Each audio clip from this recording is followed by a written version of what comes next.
నాకు ఈ రోజున పదవి కావాలా? ప్రతి వాళ్ళని పలకరించాను, ప్రతి ఒక్కళ్ళకి వెళ్ళాను. ఈ మీటింగ్ పెట్టడం అన్నది ఈ రోజున అవసరం. ఈ మీటింగ్ ఎప్పుడు ప్లాన్ చేసామో మీకు తెలుసా? 2022లో 2022లో జూన్ మాసంలో మేధావుల సదస్సు అని చెప్పి విశాఖపట్నంలో మరి ఆంధ్ర యూనివర్సిటీలో మేధావుల సదస్సు నడిపితే మేధావులు అందరూ వచ్చారు. దాని తర్వాత లాస్ట్ ఇయర్ అనంతపురంలో విద్యార్థుల సదస్సు పెట్టారు. తర్వాత రాజమండ్రిలో సన్నాహక మీటింగ్ కూడా పెట్టించారు. ఇవన్నీ ఎందుకు పెడుతున్నావు? ఈ దళిత గర్జన ఎందుకు? నీకెందుకయ్యా కుమార్ అసలు దళిత గర్జన ఎందుకు? దళితుల ఆత్మగౌరవం గురించి, దళితుల గుండె చప్పుడు వినిపించడానికి. ఈ రోజున దళితుల పథకాలు తీసేసిన, దళితుల్ని హత్యలు చేసి అత్యాచారాలు చేసి బలి తీసుకుంటున్న ఒక్క దళిత నాయకుడు మాట్లాడలేని పరిస్థితి. మరి అప్పుడే ఎందుకు పెట్టలేదంటే నా దగ్గర డబ్బులు లేవు. ఎందువల్లంటే నాకు జగన్మోహన్ రెడ్డి గారి 1,80,00,000 బాకీ ఉన్నాడు. నమ్మగలరా? జగన్మోహన్ రెడ్డి అంటే ప్రభుత్వం. ఫీజు రీఎంబర్స్మెంట్ డబ్బులు మీ అందరికీ గుర్తుంటూ ఉంటుంది. లాస్ట్ టైం ఎలక్షన్స్లో మన ఎవరంటే మన మోహన్ బాబు గారు, సినిమా నాయకుడు, ఆయన వాళ్ళ కళాశాల విద్యార్థులతో కొంతమంది నాయకులతో మా ఫీజు రీఎంబర్స్మెంట్ ఇవ్వట్లేదని చెప్పి ధర్నాకి కూర్చున్నాడు. ఇప్పుడు వరకు ఆయనకు వచ్చినాయా డబ్బులు? ఇప్పుడు వరకు రాదు. అలాగే ఆ సంబంధమైన డబ్బులే ఇప్పటికీ నాకు రాలేదు. ఇంకా 1,30,00,000 వరకు రావాలి. ఆ మీటింగ్ డబ్బులు వస్తాయి, డబ్బులు రాగానే మీటింగ్ పెడదామని చెప్పి నేను అనుకుంటూనే ఉన్నాను. ఈ 2 సంవత్సరాలు గడిచినాయి, ఆయన డబ్బులు ఇవ్వడు, ఓట్లకి వెళ్ళిన డబ్బులు రావు.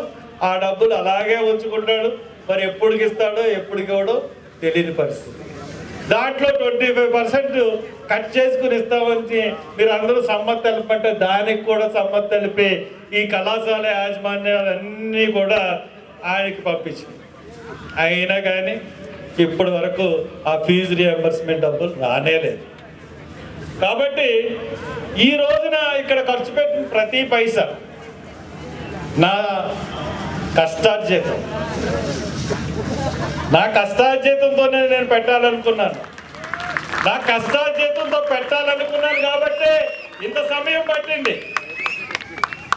నా కొడుకులు అందొచ్చారు కాబట్టి వాళ్ళు నేను కలిసి ఈ మీటింగ్ ఏర్పాటు చేశాం. కానీ నాకు ఒక్క మనిషి, ఒక రాజమండ్రిలో ఒక పెద్ద ఆయన, నీ మీటింగ్కి బోర్డు ఖర్చులు అవుతున్నాయి చూస్తా ఉన్నానని ₹1,00,000 తీసుకుని వచ్చి ఇచ్చాడు.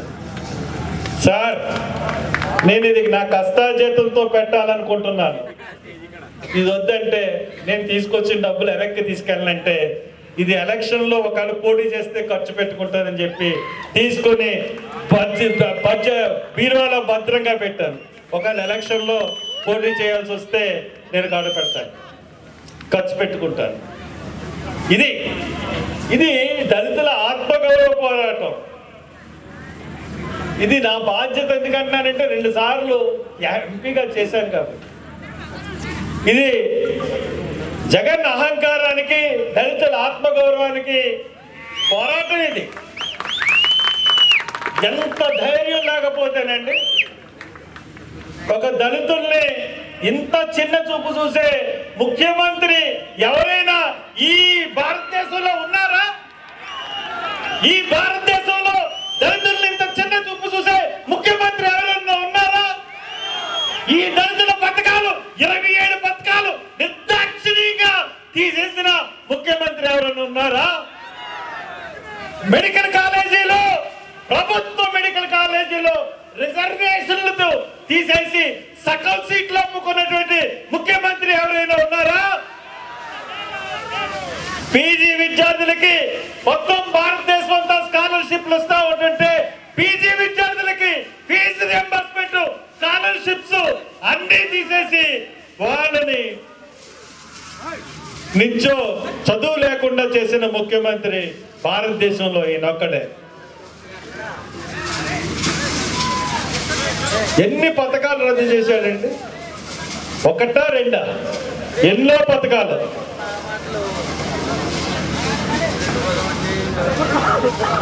ఒకసారి ఈ పథకాలన్నీ మనం చూసుకుంటే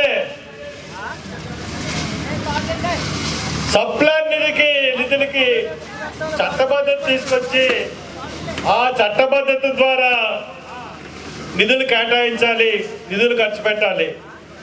ఎందుకంటే సప్లాన్ నిధులంటే ఒక్క మన రాష్ట్రానికే, మన రాష్ట్రం తెలంగాణకే చట్టబద్ధత ఉంది, ఇంకే రాష్ట్రానికి చట్టబద్ధత లేదు.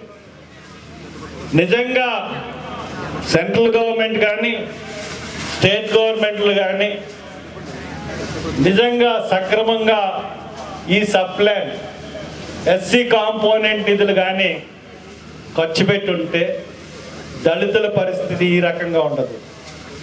75 లక్షల కోట్లు ఈ సప్లాన్ నిధుల్ని దుర్వినియోగం చేసిన ఈ ప్రభుత్వాలు, కేంద్ర రాష్ట్ర ప్రభుత్వాలు అన్నీ కూడా సప్లాన్ నిధుల్ని దుర్వినియోగం చేసినాయి. ఈ చట్టబద్ధత వచ్చిన కూడా దుర్వినియోగం చేసే ముఖ్యమంత్రి ఈయనే. పక్కన నిన్న బడ్జెట్ ప్రవేశపెట్టారు రేవంత్ రెడ్డి.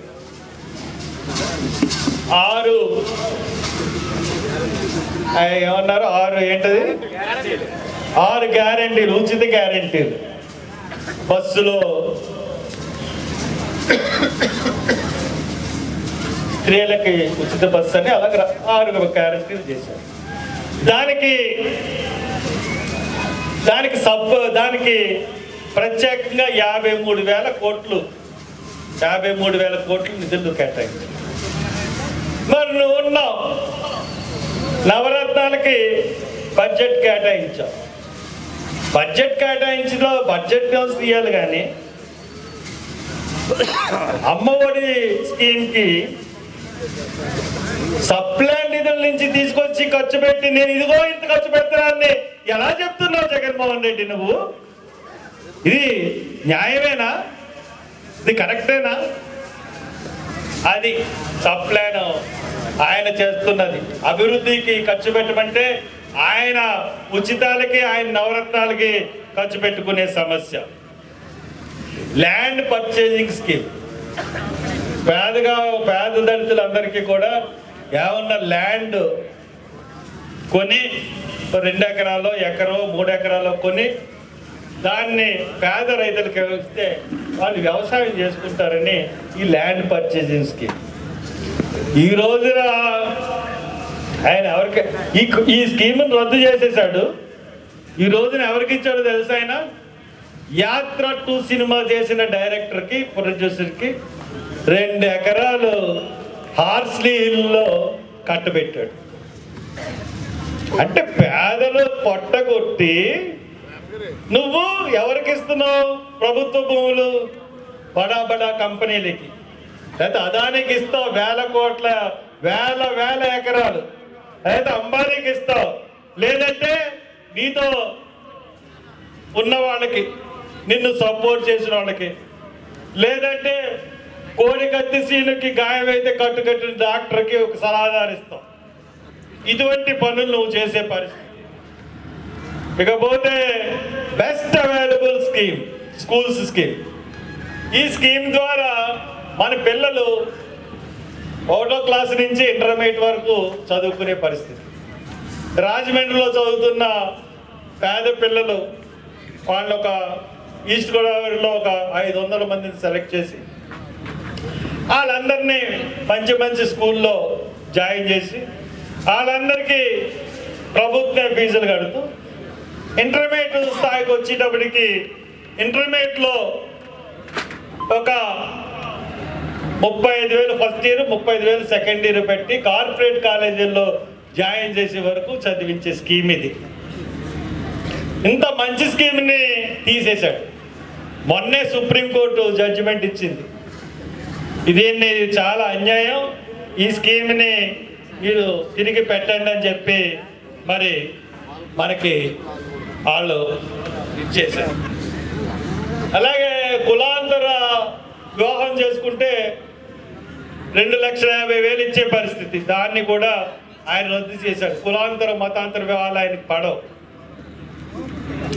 తర్వాత national scheduled caste finance corporation నుంచి, national scheduled caste finance development corporation నుంచి లాస్ట్ ప్రభుత్వంలో కార్లు ఇచ్చేవారు, అది తీసేసారు. ఇంకా ఎస్సీ కార్పొరేషన్ నుంచి గత 3 ప్రభుత్వాలు కూడా 1,00,000 సబ్సిడీ, 1,00,000 చొప్పున సబ్సిడీ లోన్స్ ఇచ్చేవారు. అసలు జగన్మోహన్ రెడ్డిని ఈ పాయింట్ మీదే దళితులందరూ నెగ్గించారు. మా జగనన్న వస్తాడు, జగనన్న రాగానే మన అందరం కూడా మరి ఖచ్చితంగా లోన్లు తీసుకోవచ్చు, ఆ లోన్లు తీసుకుంటే మనకి చాలా మంచిది అవుతుందని చెప్పి చేశారు. అది లేదు. ఇటువంటి ఒక్క లోన్ అంటే ఒక్క లోన్, ఎన్నో కార్పొరేషన్లు పెట్టారు కానీ ఒక్క లోన్ కూడా ఇవ్వలేని పరిస్థితి. అలాగే ఇలాంటి నేను పాంప్లెట్లో వేశాను సుమారు 25 స్కీములు. మీరందరూ ఈ పాంప్లెట్ చదువుకుంటే ఎన్ని స్కీములు జగన్మోహన్ రెడ్డి గారు తీసేశారు అన్నది మీ అందరికీ తెలిసే పరిస్థితి. ఇప్పుడు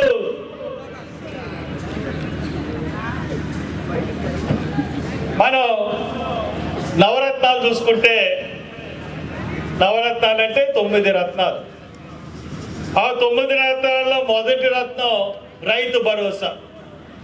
రైతులకి ఆయన ఏం చెప్పాడంటే ప్రతి రైతు కుటుంబానికి 50,000 ఇస్తా అన్నాడు. అవునా? ఇచ్చాడా? ఇవ్వలేదు. పంట వేసే సమయానికి 12,500 ఇస్తా అన్నాడు. ఇచ్చాడా? ఇవ్వలేదు.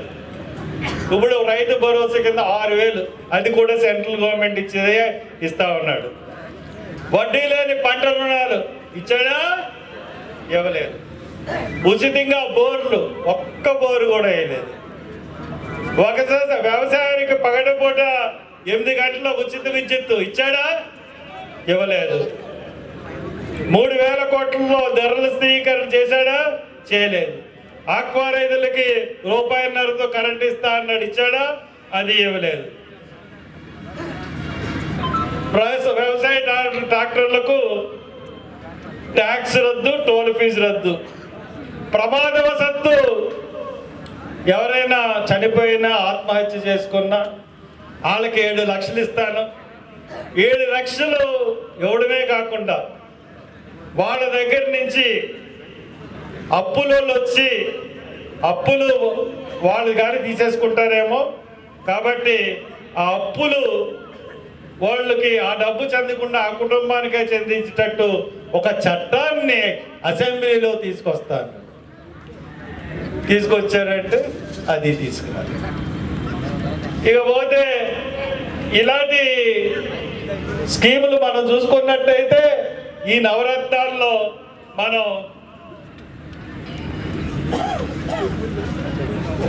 వైఎస్ఆర్ ఆరోగ్యశ్రీ, ఈ ఆరోగ్యశ్రీ వైఎస్ రాజశేఖర రెడ్డి గారు పెట్టింది. ఎన్నో మార్పులు చేర్పులు ప్రతి గవర్నమెంట్లోనే జరుగుతున్నాయి. అది అన్ని గవర్నమెంట్లు చేసినట్టే ఈయన కూడా చేస్తున్నాడు కానీ స్పెషల్గా ఆయనకి పెద్ద దీనివల్ల బెనిఫిట్ లేదు. ఇంతకుముందు రాజీవ్ ఆరోగ్యశ్రీ అని వైఎస్ రాజశేఖర రెడ్డి గారు పెట్టారు. చంద్రబాబు నాయుడు గారు ఎన్టీఆర్ అని ఆయన పెట్టాడు. మళ్ళీ ఈయన వైఎస్ఆర్ ఆరోగ్యశ్రీ అన్నాడు. ఇంకా అమ్మఒడి అంటే 15,000 ఇస్తారను. ఎంతమంది కుటుంబంలో ఎంతమంది చదివితే అంతమందికి అమ్మఒడి ఇస్తా అన్నాడు. కానీ కుటుంబంలో ఒక్కరికే ఇస్తా ఉన్నాడు. అది కూడా పూర్తిగా ఇవ్వట్లేదంట. సోదరుడు చెప్తున్నాడు 14,000, 15,000కి ₹1,000 ఇవ్వమన్నాడు. 13,000 ఇస్తున్నాడంట. చెప్తున్నాడు ఇప్పుడు ఇక్కడ పేదలందరికీ ఇల్లు అన్నాడు. పేదలందరికీ ఇల్లు ఎన్ని ఇళ్ళు కట్టిస్తానన్నాడు? ఫస్ట్ 25 లక్షలు అన్నాడు, తర్వాత 31 లక్షలు అన్నాడు. నిజమే అనుకున్నాం. పేదలందరికీ ఏంటంటే ఇంటి స్థలం ఇక్కడి నుంచి ఇక్కడ కొట్టాలి అంటే 1 సెంటు. జగన్ రెడ్డి గారి బాత్రూమ్ కూడా ఈ సెంటు స్థలం ఉండదు. ఆయన కట్టే బాత్రూమ్లు మీకు తెలుసు కదా, ఆయన భవన సదుపాయం బెంగళూరులో భవనం కానీ, హైదరాబాద్లో లోటస్ పాండ్ కానీ, లేకపోతే రిషికొండ మీద కొట్టుకున్న భవనం కానీ చూసారంటే దాంట్లో బాత్రూమ్ అంత పేదవాడి కొంపకి ఉండే పరిస్థితి లేదు. అది 31 లక్షలు. అది కూడా ఎలాగా? దాంట్లో కూడా మోసమేనండి. ఎంత మోసం అంటే రాజమండ్రిలో ఆవు భూములు అని చెప్పి ఉన్నాయి. కొంచెం వర్షం వచ్చి కొంచెం వరద వస్తే మునిగిపోతాయి. ఆ భూమి 10 లక్షలకి 15 లక్షలకు కూడా ఎవరో కొనరు. కానీ ఆ భూమిని 45 లక్షల నుంచి 60 లక్షల వరకు సుమారు 200 ఎకరాల భూమిని కొన్నట్టుకున్నారు. 150 200. అంటే రైతుకి 15 లక్షలు ఇచ్చి తగిన కమిషన్ 30 లక్షలు ఆయనే కొట్టేశాడు. మరి ఆయన ఎమ్మెల్యేలు కొట్టేశారో ఆయన ఎంపీలు కొట్టేశారో తెలియదు. అది జగన్మోహన్ రెడ్డి గారే చెప్పాలి. అలాగే గొందె అనే ప్రాంతం ఉంది, అక్కడ కూడా అదే పరిస్థితి. అక్కడ ఒక ఎమ్మెల్యే గారు ఉన్నారు, మరి ఆయన కొట్టేశాడు, జగన్మోహన్ రెడ్డి గారు కొట్టేశారు. అలాగే అక్కడ కూడా భూములు కొన్నారు. పేద ఫీజు రియంబర్స్మెంట్ చెప్పాను కదా, పీజీ విద్యార్థులకు ఫీజు రియంబర్స్మెంట్ లేదు. తర్వాత పిహెచ్డి స్కాలర్స్కి ఇంతకుముందు గవర్నమెంట్లో మెస్ ఛార్జెస్ స్టైపెండ్ ఇచ్చారు, దాన్ని కూడా తీసేసారు. ఇంకా వైఎస్ఆర్ జలయజ్ఞం పోలవరం కట్టిస్తా అన్నాడు.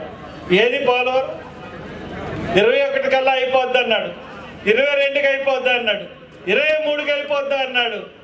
మళ్ళీ టెండర్లు కొత్తగా పిలుస్తాను, ఎంతో డబ్బు, విలువైన డబ్బు నాశనం అయిపోయింది అన్నాడు.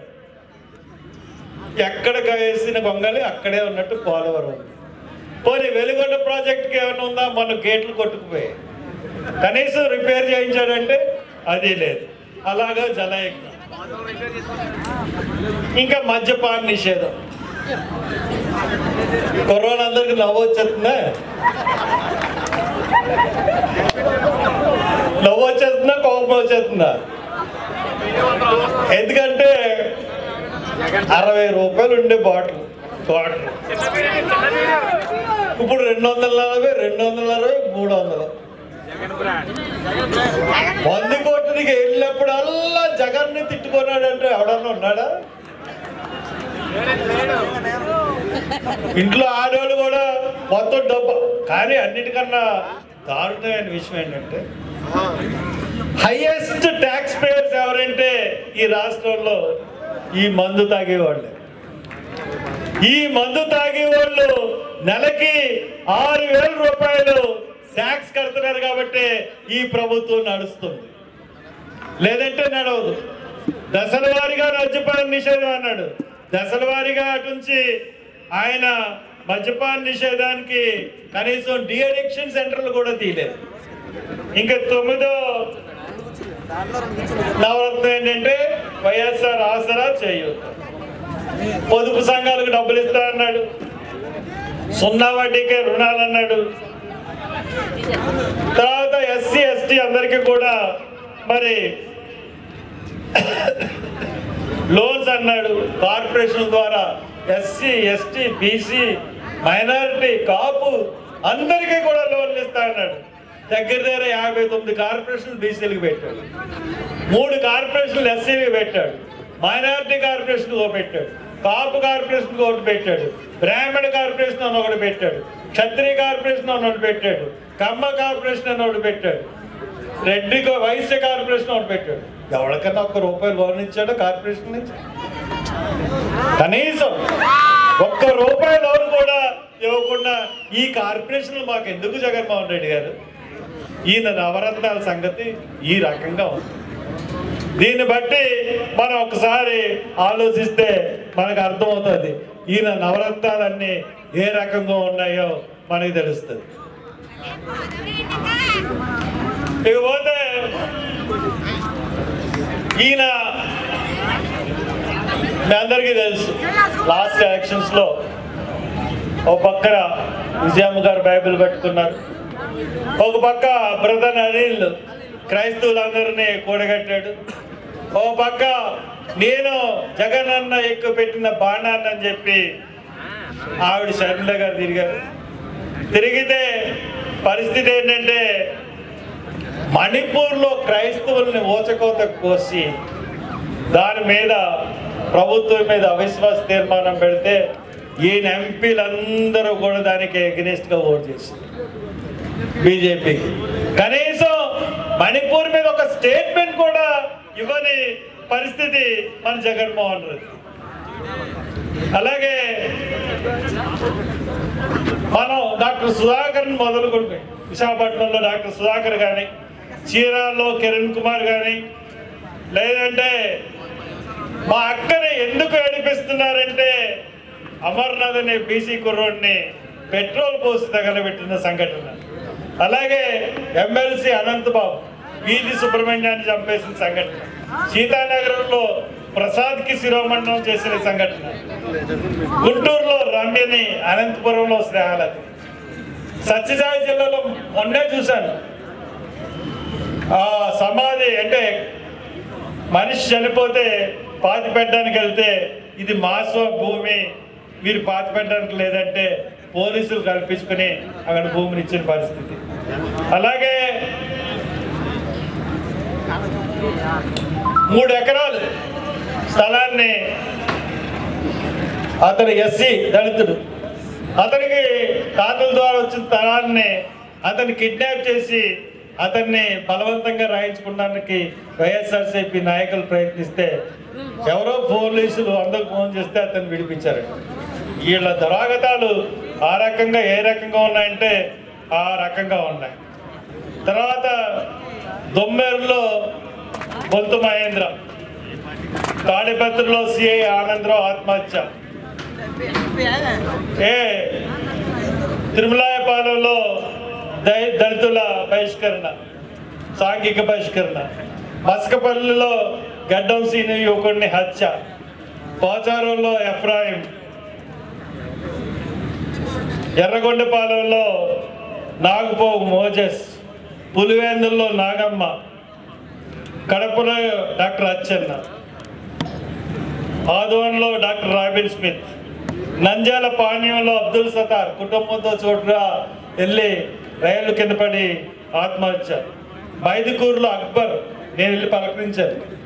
అక్బర్ అతను మొత్తం ఫ్యామిలీతో పురుగుల మందు తాగేశాడు పొద్దుటూరు.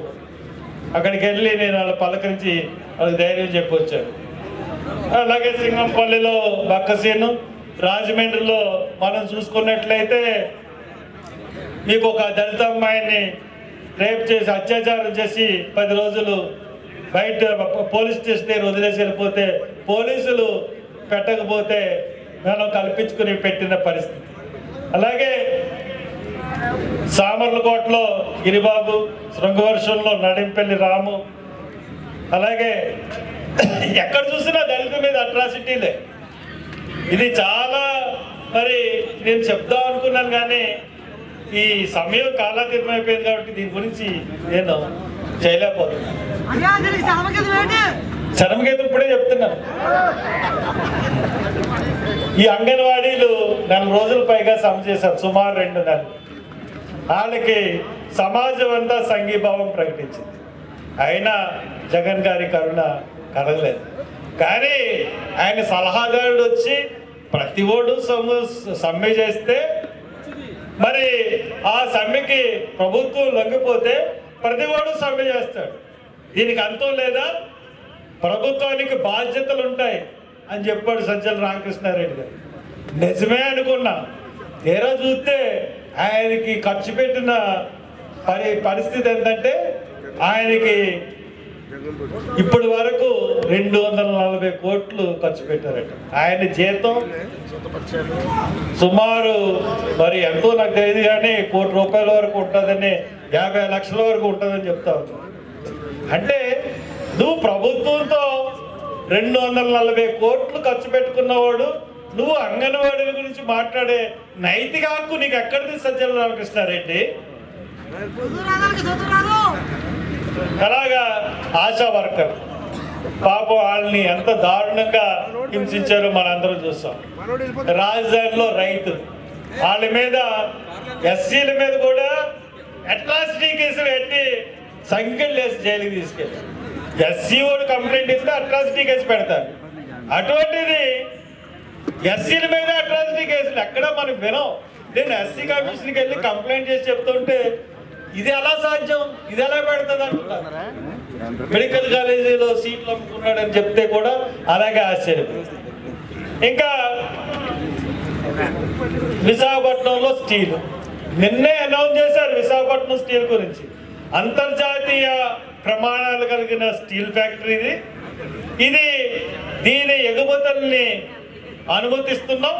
ఇది అంతర్జాతీయ ప్రమాణాలతో ఉన్న స్టీల్ ఫ్యాక్టరీ ఇది అని చెప్పి ఒక సర్టిఫికేట్ ఇచ్చారు స్టీల్ ప్లాంట్. అటువంటి దాన్ని అమ్మకానికి పెట్టారు జగన్మోహన్ రెడ్డి గారు. ఇకపోతే ప్రత్యేక హోదా, ప్రత్యేక హోదా ఒక ముగిసిన అధ్యాయం. 25 ఎంపీలు ఇవ్వండి, ప్రత్యేక హోదా ఎలా రాదో నేను చూస్తానన్నాడు. 23 ఎంపీలు ఇచ్చారు, వెళ్ళిపోయాడు. మోడీ సంఖ్యలో దూరిపోయాడు. ప్రత్యేక హోదా లేదు, ప్రత్యేక హోదా లేదు. ఎంత దారుణంగా ఆంధ్రప్రదేశ్ ప్రజలను మోసం చేశాడంటే జగన్మోహన్ రెడ్డి గారు అంత జాగ్రత్తగా నైవేద్యం. తర్వాత రైల్వే జోన్ విశాఖపట్నంలో అరే భూమి ఇస్తే మేము రైల్వే జోన్ ఇస్తామంటే 53 ఎకరాలు ముంపుకు గురే ఎకరాలు ఇచ్చాడు. మరి నాకు విశాఖపట్నంలో ముంపుకు గురే ప్రదేశాలు ఉన్నాయా అన్నది నాకు సందేహం కలుగుతూ ఉంది. ఎందుకంటే అంత కొండలు, పెద్ద మెట్ట ప్రాంతం. అటువంటిది మరి కేంద్రం అబద్ధం ఆడుతుందా, ఈయన అబద్ధం ఆడుతున్నాడో తెలియని పరిస్థితి. అయినా కానీ ఇద్దరు కలిసి రైల్వే జోన్ రాకుండా చేసే పరిస్థితి. ఇంకా విభజన హామీలు సరే సరే. ఇంకా ఉద్యోగులకి సిపిఎస్ ఇస్తా అన్నాడు, సిపిఎస్ రద్దు చేస్తా అన్నాడు. పాత పెన్షన్ విధానం నేను వచ్చిన వారం 4 రోజుల్లో పాత పెన్షన్ విధానం ప్రవేశపెడతాను. 5 సంవత్సరాలు అయిపోయింది, అదే పరిస్థితి. తర్వాత అసైన్ భూములు ఎన్ని దొబ్బేశాడో మీ అందరికీ ప్రతి ఒక్కరికి తెలుసు. మెగా డిఎస్సిలో మరి 30,000 పోస్టులు ఉంటే 6,000 పోస్టులు, అది కంటి తొలుపు చర్య. తర్వాత కాపులకి రిజర్వేషన్, ఇది దామోదరం సంజీవ్ గారు ఇచ్చారు. బీసీలకి బీసీ కోటా తగ్గకుండా కాపులకి రిజర్వేషన్కి మేము మద్దతు తెలుపుతా ఉన్నాం. ఇవ్వండి. ఎందువల్లంటే మోడీ గారే అగ్రవర్ణానికి 10% రిజర్వేషన్లు పెట్టినప్పుడు ఇక్కడ ఎప్పటి నుంచో కాపులు అడుగుతూ ఉన్నారు మాకు రిజర్వేషన్ కావాలండి. ఇచ్చితే తప్పే ఉంది. జనాభా నిష్పత్తిలో కాపులకు కూడా రిజర్వేషన్ ఇమ్మని నేను కోరుతా ఉన్నాను. అలాగే ఆటో కార్మికులకు వాహన మిత్ర, వాళ్ళు వేళ టీవీలో చూశాను, గగ్గోలు పెట్టేస్తా ఉన్నారు. 10,000 ఇస్తున్నాడు సార్, 15,000 లాక్కెళ్ళిపోతున్నాడు ఫైనల్ ద్వారా. 10,000 వాహన మిత్ర ఇస్తున్నాడు సంవత్సరానికి, 10,000 ఫైన్ అంట. ఇకపోతే ఇంకొకటి లాస్ట్గా మనం చెప్పాల్సింది ఏంటంటే ఇవన్నీ ఈ రకంగా చేసినా కానీ, ఎన్ని సర్వ్ చేసినా కానీ అలాగే నడుస్తాం. ఇంకా సర్పంచులు పాపం మొన్న సర్పంచులు అందరూ కలిపి సచివాలయానికి వెళ్దాం అనుకున్నారు. వాళ్ళకి జీతాలు లేవు, బడ్జెట్లు లేవు, చెక్ పవర్ తీసాడు. అసలు ఎందుకు సర్పంచ్ అయ్యారు? మొత్తం సర్పంచులు అందరూ వైఎస్ఆర్సీపీ వాళ్ళే. అసలు ఒక్కడు కూడా ఎవరిని కూడా నించోనివ్వలేదు. బలవంతంగా సర్పంచుల్ని బలవంతంగా ఎవడన్నా సర్పంచ్కి నించుంటానంటే వాడు బెదిరించి సీఏ తీసుకొచ్చి కేసులు పెడతామని చెప్పి సర్పంచులు చేయించుకున్నాడు. తీరా ఆ సర్పంచుల పరిస్థితి ఏంటంటే ఒక్క సర్పంచ్ కూడా ఈ రోజున వైసీపీ అంటే ద్వేషంతో మండిపడిపోతారు. ఈ పరిస్థితులు మనకున్నాయి. ఈ పరిస్థితులు మార్పు కావాలంటే మన మీద అత్యాచారాలు జరగకుండా, అత్యాచారాలు జరిగినా ఒకవేళ న్యాయం జరగకపోతే ఈ పథకాలు ఏవైతే రద్దు చేశాడో ఆ పథకాలు కానీ మళ్ళీ తిరిగి రాకపోతే మన పరిస్థితి మనం ఏం చేయాలి? ఇప్పుడు తీసేసిన ఆయన మళ్ళీ పెడతాడా మనకి? చస్తే పెట్టడు. కాబట్టి ఈ యొక్క సభ ఉద్దేశం ఖచ్చితంగా ఈ రోజున సోషల్ మీడియా ద్వారా చూస్తున్న లక్షలాది మంది ప్రజలకు నేను చెప్తా ఉన్నాను, జగన్మోహన్ రెడ్డిని గద్దె దించడమే ఈ సభ యొక్క ముఖ్య ఉద్దేశం. ఈ దళిత సింహకు వచ్చిన జగన్మోహన్ రెడ్డిని ఖచ్చితంగా గద్దె దించే వరకు కూడా పోరాడుతుంది. నా సాటి దళిత సోదరులకు చెప్తా ఉన్నాను, మీ సోదరుల మీద జరుగుతున్న దాడులు, మీ యొక్క సోదరుల మీద జరుగుతున్న దాడులు, మీకు తీసేసిన హక్కులు, హామీలు, రుణాలు అన్నిటి మీద ఒక్కసారి మనసు పెట్టి ఆలోచించండి. ఒక్కసారి మనసు పెట్టి ఆలోచించి మీరు డబ్బులకి అమ్ముడుపోకుండా డబ్బులు ఇస్తారు, తీసుకోండి. ఎవడబ్బ సొమ్ము కాదు, ఇది మన సొమ్మే. ఓ పక్కన ఇసుక మీద 1000 కోట్లు, ఓ పక్కన కొండల్ని గొట్టుల్ని కొట్టేసి 1000 కోట్లు. ఇవన్నీ ఎవరి డబ్బు? ప్రకృతిని అమ్మేస్తూ డబ్బు సంపాదిస్తున్నాడు. మన సొత్తు మీదే డబ్బు సంపాదిస్తున్నాడు. అలాగిచ్చే డబ్బు ఓటుగా 10,000 ఇచ్చే పరిస్థితి ఉంది. తీసుకోండి, ఎవరు తీసుకోకుండా ఉండదు, తీసుకోండి, ఎంత ఇచ్చినా తీసుకోండి. ఓటు మటుకు జగన్మోహన్ రెడ్డికి వేయద్దు. ఇదే ప్రజల పూని.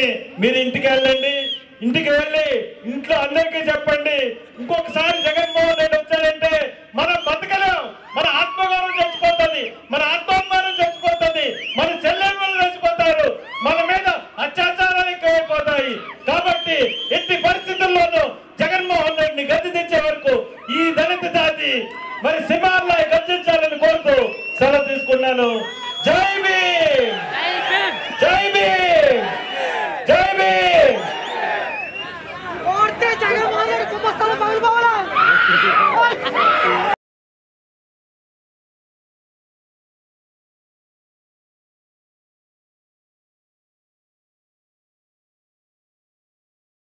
ఏదైతే నిర్ణయాలు తీసుకున్నామో అవి రాష్ట్ర ప్రజలందరినీ కూడా చైతన్యపరచడానికి మన రాజధానిలో ప్రెస్ మీట్ పెట్టబోతున్నాం.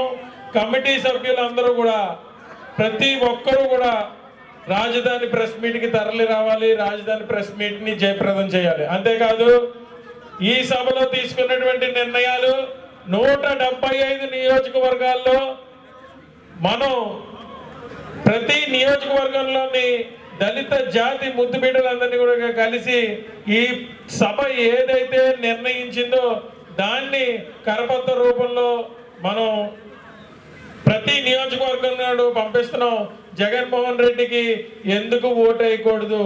27 దళిత సంక్షేమ పథకాలు ఏ ప్రభుత్వం అయితే తిరిగి పునర్నిర్మిస్తుందో ఆ ప్రభుత్వానికే మనం మద్దతు తెలుపుతామని ఈ సభ అల్టిమేటం జారీ చేయడం జరిగింది.